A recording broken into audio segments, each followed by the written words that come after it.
আসসালামু আলাইকুম viewers, BD রমণী রান্নাঘরে আপনাদের সবাইকে স্বাগতম। আমার আজকের আয়োজন পামকিন সন্দেশ। এই সন্দেশটি দেখতে যেমন অসম্ভব সুন্দর, খেতেও তেমনি মজাদার, আর এটি তৈরি করাও কিন্তু খুবই সহজ। তাহলে আর দেরি না করে চলুন দেখে নিই এই মজাদার পামকিন সন্দেশ তৈরি করতে কি কি উপকরণ লাগছে। এর জন্য আমার প্রথমে লাগবে গুঁড়া দুধ।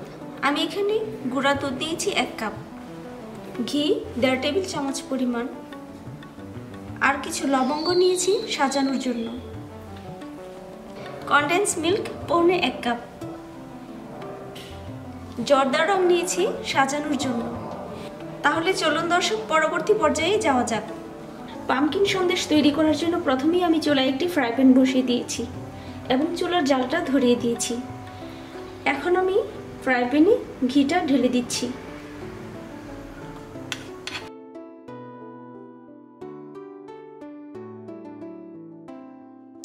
ঘি গলে গেছে, এখন আমি কনডেন্স মিল্ক দিয়ে দিচ্ছি।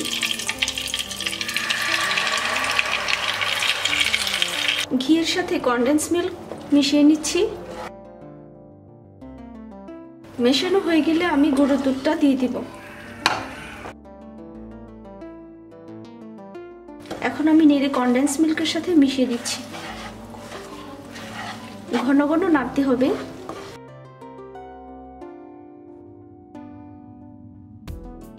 কনডেন্স মিল্ক এবং গুঁড়া দুধের পরিমাণটা কিন্তু অ্যাকুরেট হতে হবে,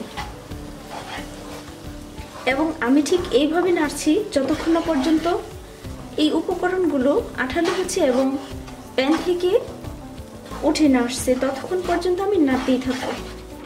দেখুন দর্শক, আমার উপকরণগুলো কীরকম আঠালো হয়েছে এবং প্যান থেকে এরকমভাবে উঠে আসছে।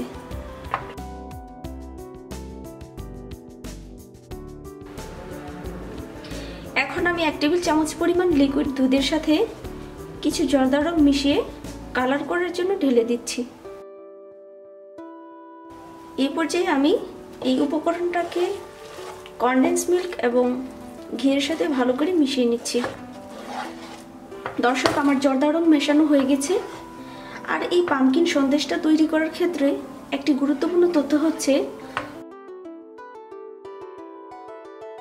চুলার জালটাকে অবশ্যই মিডিয়াম লোতে রাখতে হবে। এখন আমি এগুলোকে চুলা থেকে নামিয়ে ঠান্ডা হওয়া পর্যন্ত অপেক্ষা করব। দর্শক, আমি পামকিন সন্দেশ তৈরি করার জন্য যে গুলাটি নিয়েছিলাম সেটি ঠান্ডা হয়ে গেছে, আর আমি কিন্তু পুরোপুরি ঠান্ডা করিনি। হাতে সহ্য করা যায় ঠিক এরকম পর্যায়ে ঠান্ডা করে নিয়েছি। আর এই সন্দেশটি তৈরি করার জন্য প্রথমেই হাতে একটু ঘি মাখিয়ে নিতে হবে। এই যে অল্প একটু ঘি মাখিয়ে নিচ্ছি। এবারে এই কাইগুলোকে আমি এখান থেকে অল্প অল্প পরিমাণ নিয়ে পামকিন সন্দেশের শেপ দেব। প্রথমে এভাবে গোল করতে হবে।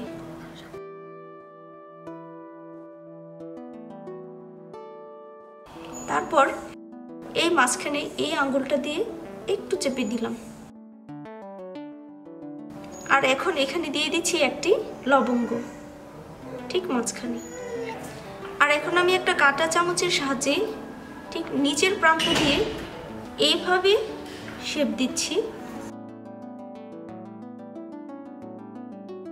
অবশ্যই কাঁটা চামচের গায়ে কিন্তু ঘি মাখিয়ে নিতে হবে, তা না হলে সন্দেশের গায়ে চামচ লেগে থাকবে। তারপর এরকম ভাবে উপরে একটু চেপে দিতে হবে। তৈরি হয়ে গেছে আমার সুন্দর সন্দেশ।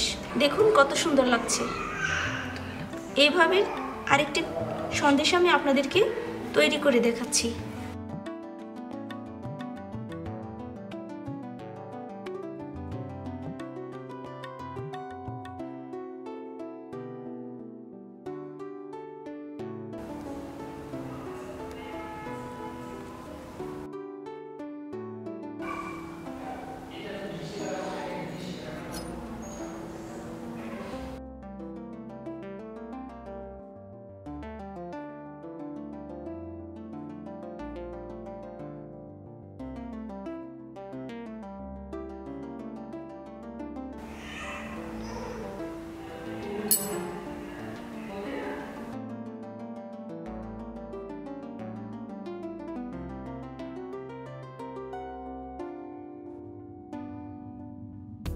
দর্শক, আমি আপনাদেরকে দুটি সন্দেশ তৈরি করে দেখালাম।